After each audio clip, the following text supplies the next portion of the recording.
Kamusta, mga food lovers? Ngayon, tatalakayin natin ang masarap na mundo ng lechon baboy, isang ulam na tunay na bituin sa pagkaing Pilipino. Ang lechon baboy, o inihaw na baboy, ay mayaman sa kasaysayan na nagsimula pa noong panahon ng kolonyal ng mga Espanyol sa Pilipinas. Ito ay higit pa sa pagkain, ito ay isang sentro ng mga pagdiriwang ng mga Pilipino, sumisimbolo ng kasaganaan at pagkakaisa. At tungkol naman sa mga natatanging lasa, ipakikilala namin sa inyo ang aming sariling lechon baboy.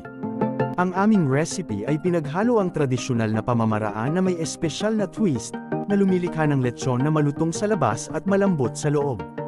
Kahit para sa fiesta, pagtitipon ng pamilya, o anumang espesyal na okasyon, ang lechon baboy ay nagdudulot ng pagkakaisa at mga alaala na tatagal habang buhay.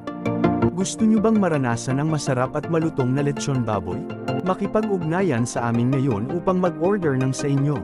I-follow kami sa aming social media na kalista sa description para sa higit pang mga nakakatakam na updates.